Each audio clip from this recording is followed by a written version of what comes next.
Scotland England മുഴുവനും കണ്ടതിന് ശേഷം ഞങ്ങൾ പാരീസിലെത്തിയിരിക്കുകയാണ്. പാരീസിലെ ആർക്ക് ഡി ട്രയംഫാണ് ഈ കാണുന്നത്. നെപ്പോളിയൻ്റെ സ്മാരകമായിട്ടുള്ള ആർക്ക് ഡി ട്രയംഫ്. അതിൻ്റെ മനോഹരമായ കാഴ്ച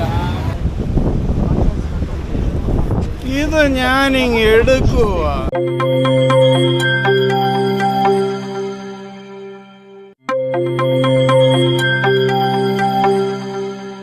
ഇപ്പോൾ കാണുന്നത് ഞങ്ങൾ ഈ UK-യിൽ കറങ്ങിയ ആ ഒരു കോച്ചിൽ നിന്ന്, ബെൻസിൻ്റെ കോച്ചിൽ നിന്ന് ഇനി യൂറോപ്പിൽ കറങ്ങാനുള്ള ഇതും ബെൻസിൻ്റെ തന്നെ കോച്ചാണ്. അതിലേക്ക് സാധനങ്ങൾ, ലഗേജുകൾ മാറ്റുകയാണ്.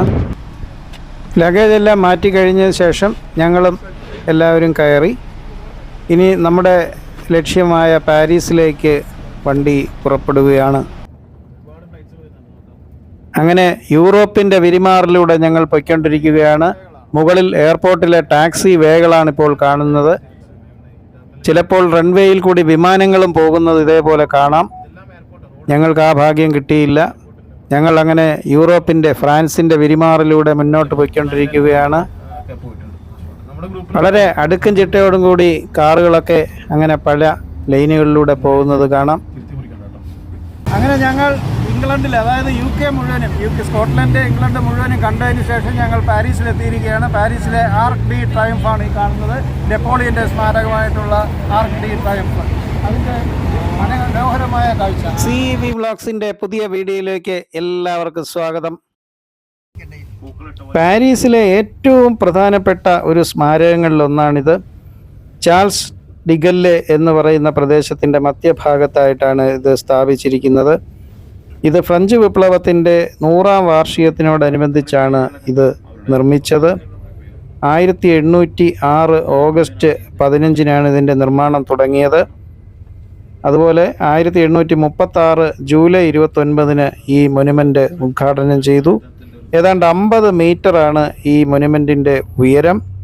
വീതി ഏകദേശം 45 മീറ്ററോളം ഉണ്ട്. ഇതിൽ നെപ്പോളിയൻ്റെ സ്മാരകമായിട്ടുള്ള പല ചിത്രങ്ങളും ആലേഖനം ചെയ്തിട്ടുണ്ട്. അതുപോലെ യുദ്ധം നയിച്ച ജനറൽമാരുടെയും മറ്റും പേരുകളുമൊക്കെ ഇവിടെ കൊത്തിവെച്ചിട്ടുണ്ട്. അതാ ഇവിടെ ഒരു കെടാവിളക്ക് കാണാം. ഇതിൻ്റെ സ്മാരകമായിട്ടുള്ള ഒരു കെടാവിളക്കാണ്. അതെപ്പോഴും ഇങ്ങനെ ജ്വലിച്ചു കൊണ്ടിരിക്കും. വളരെ മനോഹരമായിട്ടാണ് ഈ സ്മാരകം നിർമ്മിച്ചിട്ടുള്ളത്. യുദ്ധം നയിച്ച ജനറൽമാരുടെയും മറ്റും പേരുകളൊക്കെയാണ് അവിടെ കൊത്തിവെച്ചിട്ടുള്ളത്. അത് കൂടാതെ യോദ്ധാക്കളുടെ പേരുകളുമൊക്കെയുണ്ട്. പിന്നെ വളരെ സൗകുമാര്യമുള്ള രീതിയിലാണ് ഇതിലെ ശില്പങ്ങൾ നിർമ്മിച്ചിട്ടുള്ളത്. അത് പ്രത്യേകം എടുത്തു പറയേണ്ട കാര്യം തന്നെയാണ്. ഇതിൻ്റെ ചുറ്റുപാടുമൊക്കെ വളരെ വിശാലമായ ഈ സ്ക്വയർ നമുക്ക് കാണാം. ഈ ശില്പങ്ങളുടെ ആ ഒരു ഭംഗി ആസ്വദിച്ച് ഏറെ നേരം നമുക്ക് അവിടെ നിൽക്കാൻ സാധിക്കും. അത് മാർബിളിൽ കൊത്തിയെടുത്ത വളരെ നെപ്പോളിയന് കിരീടമണിയിക്കുന്ന ശില്പവും മറ്റും ഇതിനിടയിൽ തന്നെ കാണാം. അവിടെ നിന്ന് പലരും ഫോട്ടോ ഒക്കെ എടുക്കുന്നുണ്ട്.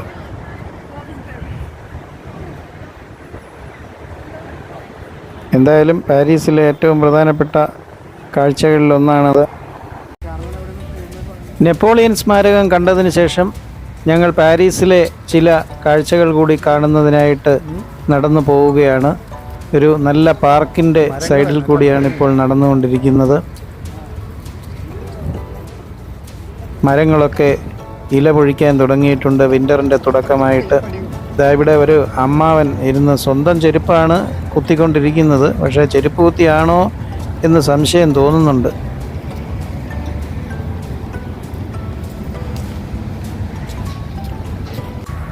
പാരീസിലെ പ്രധാന കാഴ്ച ഈഫൽ ടവർ ആണെങ്കിലും നഗരത്തിലെ പുരാതനമായ സ്മാരകങ്ങളും അതുപോലെ തന്നെ കെട്ടിടങ്ങളുമൊക്കെ കാണുക എന്നതും ഞങ്ങളുടെ ലക്ഷ്യമായിരുന്നു. അതുകൊണ്ട് ആദ്യം അതൊക്കെ കവർ ചെയ്തതിന് ശേഷമാണ് ഞങ്ങൾ ഈഫൽ ടവറിലേക്ക് പോയത്. ഈഫൽ ടവർ പകൽ കാഴ്ചയും അതുപോലെ തന്നെ രാത്രിയിലെ മനോഹരമായ കാഴ്ചയും ഒക്കെ ഉണ്ട്. ഇപ്പോൾ കാണുന്നത് നമ്മുടെ തെരുവിൽ ഉള്ള ചില കച്ചവട സ്ഥാപനങ്ങളാണ്. ഹോട്ടലുകളും ഒക്കെയൊക്കെ നമുക്ക് കാണാം. പാരീസിലെ തെരുവിലെ കാഴ്ചകളാണ് ഇപ്പോൾ കണ്ടത്. ഇനിയിപ്പോൾ നമ്മൾ കാണാൻ പോകുന്നത് സ്ട്രാസ്ബർഗ് പള്ളിയാണ്. സ്ട്രാസ്ബർഗ് പള്ളി അല്ലെങ്കിൽ നോട്രഡാം കത്തീഡ്രൽ എന്നൊക്കെ പറയുന്ന ആ ചരിത്ര സ്മാരകമാണ് ഇനി കാണാൻ പോകുന്നത്. 1439 നിർമ്മിച്ച സ്ട്രാസ്ബർഗ് കത്തീഡ്രൽ അല്ലെങ്കിൽ നോട്രഡാം കത്തീഡ്രൽ ഈ അടുത്ത കാലത്ത് വലിയ ഒരു തീപിടുത്തം ഉണ്ടായതിനെ തുടർന്ന് അടച്ചിട്ടിരിക്കുകയാണ്. എങ്കിലും അതിൻ്റെ പുറം കാഴ്ചകൾ നമുക്ക് കാണാൻ പോകാം. അങ്ങനെ നമ്മൾ സ്ട്രാസ്ബർഗ് പള്ളിമുറ്റത്ത് എത്തിയിരിക്കുകയാണ്. ദൂരെ പള്ളി, മനോഹരമായ പള്ളി കാണാം, കത്തീഡ്രൽ കാണാം. വിശാലമായ സ്ക്വയറിൻ്റെ നടുവിൽ അങ്ങനെ ചരിത്രപരമായ പ്രാധാന്യം ഉൾക്കൊണ്ടുകൊണ്ട് നിൽക്കുന്ന സ്ട്രാസ്ബർഗ് പള്ളിയാണ് ഇപ്പോൾ നമ്മുടെ മുന്നിലുള്ളത്. 2021 തീപിടുത്തത്തിൽ പള്ളിയുടെ ഉൾഭാഗത്ത്, മുകൾ ഭാഗത്താണ്, അതിൻ്റെ റൂഫിൻ്റെ ഭാഗത്താണ് കാര്യമായ തകരാറുണ്ടായത്. അതൊക്കെ പരിഹരിച്ച് ഈ 2024 ഡിസംബറിൽ 7 അത് വീണ്ടും സന്ദർശകർക്കായി തുറന്നു കൊടുത്തിട്ടുണ്ട്. റിറ്റ്സ് ഹോട്ടലിൻ്റെ സമീപത്താണ് നമ്മളിപ്പോൾ എത്തിയിരിക്കുന്നത്. റിറ്റ്സ് ഹോട്ടൽ എന്ന് പറഞ്ഞാൽ പ്രശസ്തമാണ്. നമ്മുടെ ഡയാന രാജകുമാരി മരണത്തിൻ്റെ ആ ദിവസം അവസാനമായി അത്താഴം കഴിച്ച ഹോട്ടലാണ് നമ്മളിപ്പോൾ കണ്ടുകൊണ്ടിരിക്കുന്നത്. വളരെ വിശാലമായ ഒരു സ്ക്വയറിൽ ചുറ്റിനും അങ്ങനെ പടർന്നു കിടക്കുന്ന കെട്ടിടങ്ങൾ നമുക്ക് കാണാം. അതുപോലെ ഇവിടെ ഒരു സ്മാരകം ഉയർന്നു നിൽക്കുന്നതും കാണാം. ഞങ്ങളുടെ ലോക്കൽ ഗൈഡായി വന്ന സായിപ്പ് കാര്യങ്ങളൊക്കെ വിശദീകരിച്ച് തരികയാണ്. റിറ്റ്സ് ഹോട്ടലിൽ അത്താഴം കഴിച്ച് മടങ്ങുമ്പോഴാണ് ഡയാന രാജകുമാരി ടണലിൽ ഒരു തൂണിൽ ഇടിച്ച് കാറപകടത്തിൽ മരിച്ചത്. ഡയാന രാജകുമാരി അവസാനമായി ഭക്ഷണം കഴിച്ച ഹോട്ടൽ റിറ്റ്സ് ഹോട്ടലിന് മുമ്പിലാണ്. പാരീസിലെ പ്രധാനപ്പെട്ട ലവർ മ്യൂസിയമാണ് ഇനി നമുക്ക് കാണേണ്ടത്. എൻ്റെ പിന്നിൽ ദൂരെ കാണുന്നത് ലവർ മ്യൂസിയമാണ്. ഇനി നമുക്ക് അങ്ങോട്ട് പോകാം. അങ്ങോട്ട് പോയാലും നമുക്ക് അതിലേ ക്രോസ് ചെയ്യാൻ പറ്റും. അതിൽ ക്രോസ് ചെയ്യുമ്പോൾ മ്യൂസിയത്തിനകത്ത് കുറേ കാണാൻ പറ്റും. ഉള്ളിൽ തന്നെ കാണാൻ പറ്റും. പെയിൻറ്റിംഗ് അല്ല, അല്ലെങ്കിൽ ഇതിലെ നടക്കാൻ മടിയുള്ളവരാണെങ്കിൽ ഇതിലേ ക്രോസ് ചെയ്യാൻ മതി. എനിവേ ഇതിൻ്റെ അപ്പുറത്താണ് ബസ്. വേണം പിരമിഡിലേക്ക് പോകണം.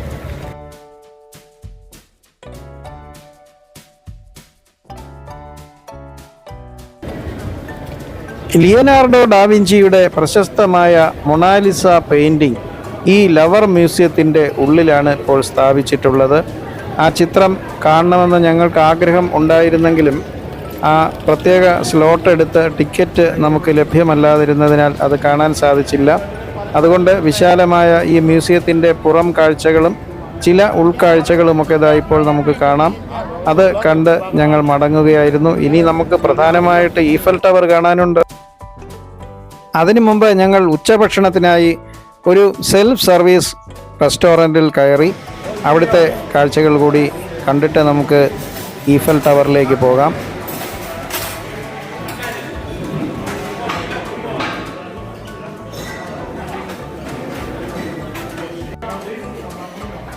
ഈ റെസ്റ്റോറൻറ്റിൽ നമുക്ക് സെൽഫായിട്ടെല്ലാം എടുക്കാം.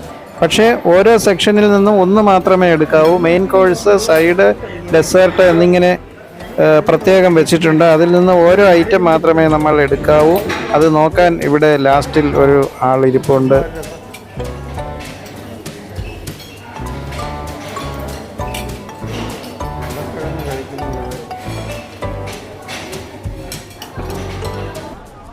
അങ്ങനെ അവസാനം എല്ലാവരുടെയും സ്വപ്നമായ ഈഫൽ ടവറിന് സമീപത്ത് ഞങ്ങൾ എത്തിയിരിക്കുകയാണ്. അതിൻ്റെ നേരെ താഴെയാണ് ഇപ്പോൾ നിൽക്കുന്നത്. ഈഫൽ ടവർ എന്ന സ്വപ്ന ഗോപുരത്തിൻ്റെ താഴെ ആ കാഴ്ചകളും എല്ലാം കണ്ടുകൊണ്ട് ഞങ്ങളെല്ലാവരും വൈകുന്നേരമായപ്പോഴേക്കും ഈഫൽ ടവറിൻ്റെ സമീപത്തെത്തി. ഇനി അതിന് മുകളിലേക്ക് കയറുകയായി.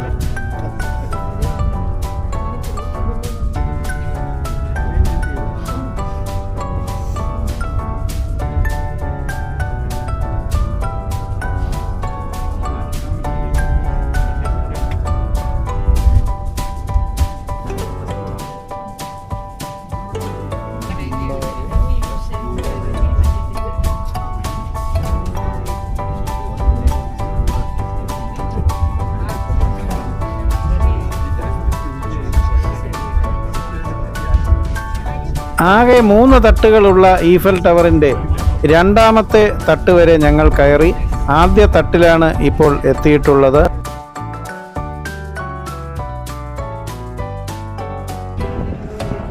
ഈഫൽ ഗോപുരത്തിൻ്റെ ആദ്യത്തെ തട്ടിലാണ് ഇപ്പോൾ നമ്മൾ നിൽക്കുന്നത്. അവിടെ ഒരു ടെലസ്കോപ്പ് ഒക്കെ വെച്ചിട്ടുണ്ട്. പാരീസ് നഗരം മുഴുവനും നമുക്ക് ടെലസ്കോപ്പ് ഇല്ലാതെ തന്നെ കാണാം.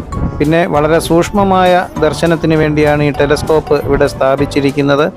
1789 ഫ്രഞ്ച് വിപ്ലവത്തിൻ്റെ 100ാം വാർഷികങ്ങളോടനുബന്ധിച്ച് 1889 മെയ് 6 മുതൽ ഒക്ടോബർ 31 വരെ നടന്ന എക്സ്പോസിഷൻ യൂണിവേഴ്സലിലെ എന്ന പ്രദർശനത്തിന് വേണ്ടിയാണ് ഈഫൽ ഗോപുരം നിർമ്മിച്ചത്.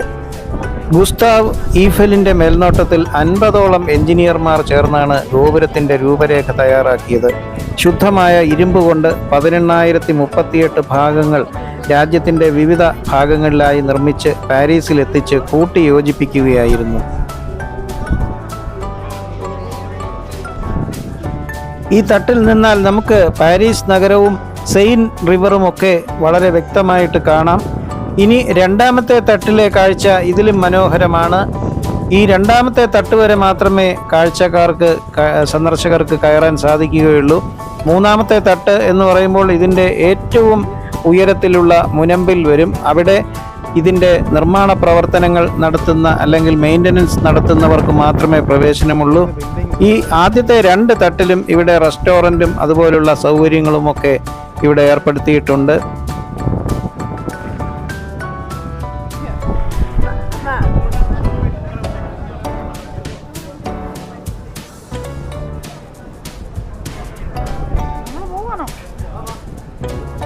ലിഫ്റ്റിൻ്റെ മുകളിലുള്ള ഈ ഗ്ലാസ്സിലൂടെ നമ്മളിപ്പോൾ കാണുന്നത് ഗോപുരത്തിൻ്റെ മുനമ്പാണ്.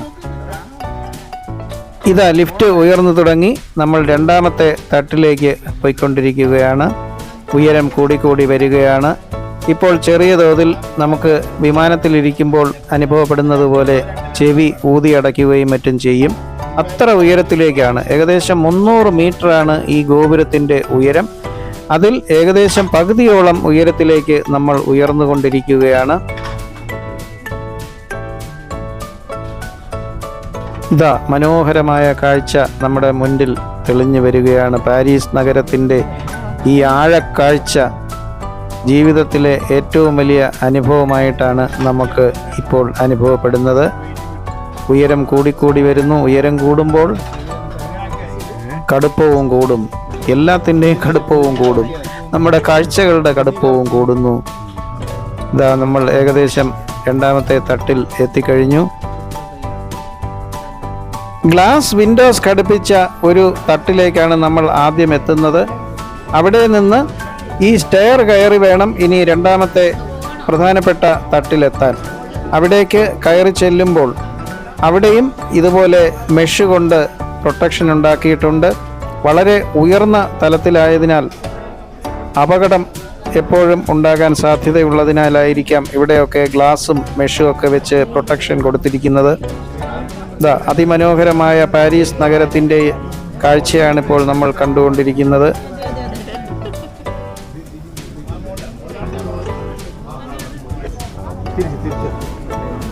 രണ്ടാമത്തെ തട്ടിലെ അതിവിശിഷ്ടമായ ഒരു കാഴ്ചയാണ് നമ്മൾ ഇപ്പോൾ കണ്ടുകൊണ്ടിരിക്കുന്നത്. ഈ ഗോപുരത്തിൻ്റെ ഉപജ്ഞാതാവും നിർമ്മാതാവും ഒക്കെയായ ഗുസ്താവ് ഈഫൽ അദ്ദേഹത്തിൻ്റെ സുഹൃത്തുമായി സംസാരിച്ചു കൊണ്ടിരിക്കുന്ന മെഴുകു പ്രതിമയാണ് ഇപ്പോൾ നമ്മൾ കണ്ടുകൊണ്ടിരിക്കുന്നത്. അദ്ദേഹത്തിൻ്റെ മകളാണെന്ന് തോന്നുന്നു അദ്ദേഹത്തിൻ്റെ അടുത്ത് നിൽപ്പുണ്ട്. ഈ അതിവിശിഷ്ടമായ കാഴ്ച കാണാതെ ഈ ഗോപുരത്തിൽ നിന്ന് താഴെ ഇറങ്ങിയാൽ അത് വലിയൊരു നഷ്ടമായിരിക്കും. ചില സന്ദർശകർ ഈ ഒരു കാഴ്ച മിസ് ചെയ്യാറുണ്ടെന്ന് ഞങ്ങളുടെ ടൂർ മാനേജർ ഹരിപ്രസാദ് പറഞ്ഞു. ഇത് കാണാതെ പോകരുത്. അത് ക്രോണോഗ്രാഫ് കണ്ടോ? ആ മെഷീൻ ക്രോണോഗ്രാഫ് എന്നുള്ള മെഷീനാണ്. അത് അയാൾ പ്രസന്റ് ചെയ്തത്. അപ്പോൾ ഇവയാണ് ആ ബാക്ക് ലെൻസ്. ഇവ കൊള്ളാല്ലേ? ഇവൻ ഇതുമല്ല, അവിടെ ഒരു ഡോർ ഉണ്ട്. പക്ഷെ ആ ബുക്സ് ഒക്കെ ഇതുവരെ ചെയ്തതാണ്. ലൈബ്രറി അങ്ങനെ ഉണ്ടായിരുന്നിരിക്കാം.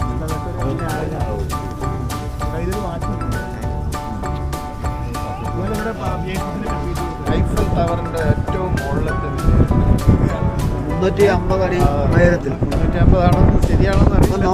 നോക്കാം. നമുക്ക് നോക്കാം. അല്ലെങ്കിൽ നമുക്ക് ചോദിച്ചു പോകാം. അതിന് മുകളിലേക്ക് ഞങ്ങളെ വിടുകയില്ല. ഞങ്ങൾ പോയേ ഇത്ര വിടുകയുള്ളൂ. അതുകൊണ്ട് മാത്രം ഞങ്ങൾ ഇവിടെ നിൽക്കുന്നു. പിന്നെ മുകളില് സ്ഥലമുണ്ട് പോകാന്, പക്ഷെ പറ്റത്തില്ല. നോക്കണ പോലെ കാണിക്കും.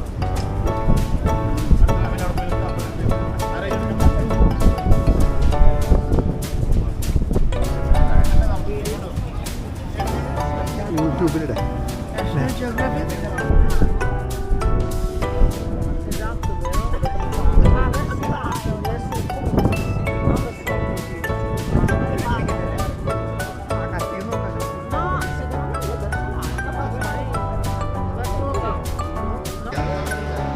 ഞാൻ പറഞ്ഞില്ലേ ഇവിടെ ഒരു സൊവനീർ ഷോപ്പും റെസ്റ്റോറൻറ്റും ഒക്കെ ഉണ്ട്. റെസ്റ്റോറൻറ്റ് കണ്ടില്ല, ഇത് സൊവനീർ ഷോപ്പാണ്.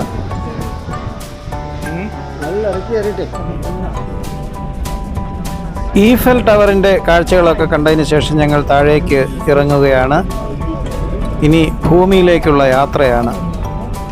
കുറേ സമയം എടുക്കുമെന്ന് തോന്നുന്നു. ഉയരം കുറഞ്ഞു കുറഞ്ഞു വരുന്നു. നമ്മൾ താഴേക്ക് ഇറങ്ങിക്കൊണ്ടിരിക്കുകയാണ്.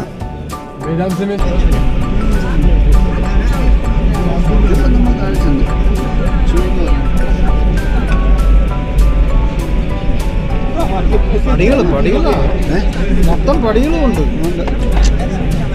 മോള് വരെ പോകാനുള്ള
ടവർ കണ്ട് ഇറങ്ങിയപ്പോഴേക്കും സന്ധ്യയാവാറായി.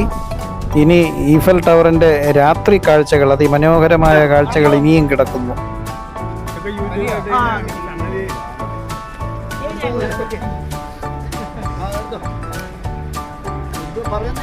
നിന്നും ഇരുന്നും കിടന്നുമൊക്കെ ഇഷ്ടം പോലെ ഫോട്ടോകൾ ഞങ്ങളൊക്കെ എടുത്തു. ഇനി സെയിൻ റിവർ കനാൽ ക്രൂയിസ് ഉണ്ട്. ഇനി അതിലേക്കാണ് പോകുന്നത്. സാരഥി ഐഫിൽ ടവർ ഫോട്ടോ എടുക്കാട്ടോ. ഇതൊരു ബാക്ക്ഗ്രൗണ്ട് നിൽക്കണം സാർ. അതിന്റെ LED ലൈറ്റ് ഉണ്ടോ? LED ലൈറ്റുകളുണ്ട്. ഇതിപ്പോൾ റീസെന്റ് പെയിന്റഡ് ആണ്. കാരണം ആ കളർ നല്ല ഗ്ലോസി ആയിട്ട് കാണുന്നില്ലേ? അത് പെയിന്റ് ചെയ്യാത്ത സ്ഥലമുണ്ട്. ഇതെല്ലാം ഈ ഒളിമ്പിക്സ് ആയതുകൊണ്ട് പെയിന്റ് അടിച്ചു. അല്ലെങ്കിൽ തുരുമ്പെടുത്ത പോലെ ഭയങ്കര കോസ്റ്റാണ് പെയിന്റ് അടിച്ചത്. നമ്മൾ കയറി അവിടെയാട്ടോ.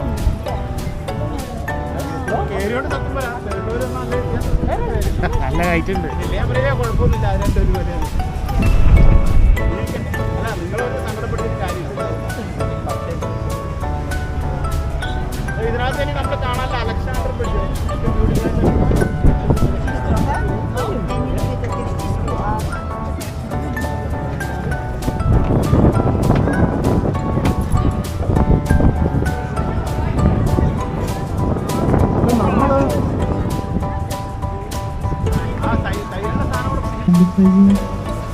Ladies and gentlemen, good afternoon and welcome on board the Titanic. Today's stream will pass on 22 bridges and is covered by many water falls. The commentary that plays you in every language is available on your smartphone, so it is kind of QR code displayed throughout the boat. I advise you to activate your geolocalization to receive notification as we pass by each monument. Please note that the restrooms are located on the lower deck and the information sign that will be closed to immediately. Der gesamte Gesellschaft der Rückenpassage nicht in der angenehmen Kreuzfahrt.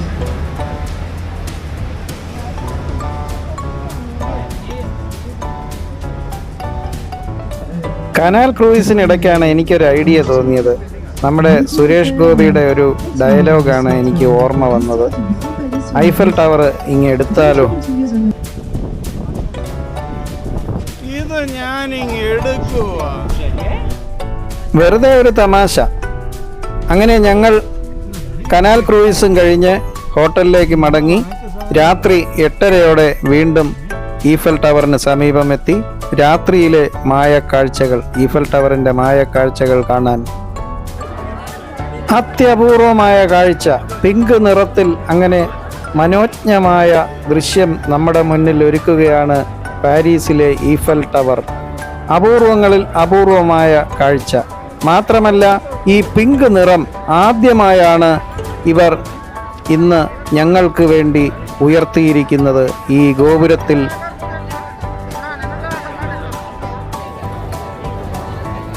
ഗോപുരത്തിന് ഈ pink colour ഇന്ന് നൽകിയിരിക്കുന്നത് breast ക്യാൻസറിന് എതിരെയുള്ള അവബോധത്തിൻ്റെ ഭാഗമായിട്ടാണെന്ന് ഞങ്ങളുടെ tour manager പറഞ്ഞു. ആദ്യമായാണ് ഇങ്ങനെ pink കളറിൽ ഗോപുരം രാത്രി ഇലുമിനേറ്റ് ചെയ്യുന്നത്.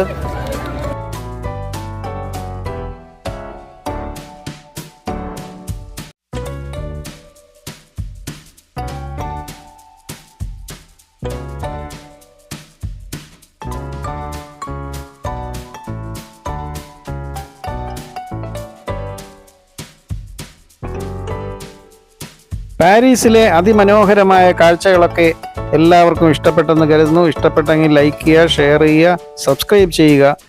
ഈ കാഴ്ചകളൊക്കെ മറ്റുള്ളവരിലേക്ക് ഷെയർ ചെയ്ത് കൊടുക്കുക. യൂറോപ്പിലെ കാഴ്ചകൾ തീരുന്നില്ല. അടുത്ത വീഡിയോയുമായി കാണുന്നവരേക്കും എല്ലാവർക്കും നന്ദി, നമസ്കാരം.